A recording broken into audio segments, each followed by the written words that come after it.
రేవంత్ రెడ్డి గారు ప్రభుత్వానికి చెప్తా ఉన్నా బంజేరి డ్రామాలు నేను మొదటి నుంచి చెప్తానున్నా. చెప్తావా ప్రజలకు వాస్తవం చెప్పమని చెప్పిన. మీరు డాంబికాలకు పోయిరు.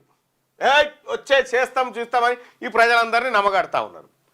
మంత్రివర్గ సమావేశం అయితే ముగ్గురు బీసీలను మంత్రులను కూర్చున్నబెట్టి నువ్వు మాట్లాడించినప్పుడే మీ చిత్తశుద్ధి అర్థమైపోయింది. అవును, ప్రెస్ మీట్ పెడితే ఎవరు మాట్లాడాలి? ముఖ్యమంత్రి మాట్లాడాలి కదా దీనిపై. నువ్వు మాట్లాడినవి ఇంత గొప్ప చారిత్రాత్మక మంత్రివర్గ సమావేశం కదా.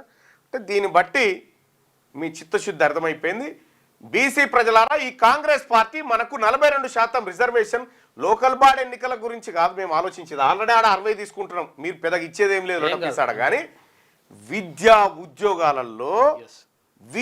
ఉద్యోగాలలో ఈ 42 వస్తే మంచి జరుగుతుంది అనేటువంటి ఉద్దేశం మాది. 42 కాదు, మేము 60 తీసుకోవాల్సిన వాళ్ళం 60 తీసుకునే టైంలో తీసుకుంటాం. కానీ ఇప్పుడు మీరు చెప్పిన 42 విద్యా ఉద్యోగాల విషయంలో కావాలి.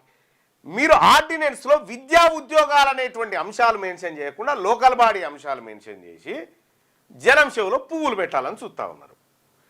బీసీ ప్రజలారా, కాంగ్రెస్ పార్టీ ప్రభుత్వం, తెలంగాణ ప్రభుత్వం 42% రిజర్వేషన్ ఇవ్వలేని చేతగాని దద్దమ్మ ప్రభుత్వంగా కనిపిస్తూ ఉంది. రేపు ఢిల్లీలో ధర్నా చేసిన తర్వాత ఇంకొక ఆయన ధర్నా చేద్దామంటూ ఒక ఆయన ఆమరణ నిరాహార దీక్ష అంటా ఉన్నారు. అమ్మ, తెలంగాణ ఉద్యమం కోసం 1200 మందిని మా వర్గాల నుంచి చచ్చిపోయినాం. బీసీ ఉద్యమం కోసం ఎవరైనా ఆత్మ బలిదానం చేస్తేందుకు అప్పర్ క్యాస్ట్ వాళ్ళు వస్తే ఆహ్వానిస్తా ఉన్నాం. ఇక చాలు మా సావులు చాలు, వెల్కమ్. ఇక చాలు మాకు ఆ సావులు చాలు. ఎందుకంటే గతంలో 9 ఏళ్ళు ఒక ఆయన దీక్ష చేసి 9 ఏళ్ళు రాష్ట్రాన్ని వెళ్ళిండు, 9 లక్షల కోట్ల రూపాయలు అప్పు చేసిండు. ఇక మళ్ళేందో కథ. రైట్ నాయన, ఇక చాలు మీ డ్రామాలు చాలు. ప్రజలంతా పసిగడుతూనే ఉన్నారు.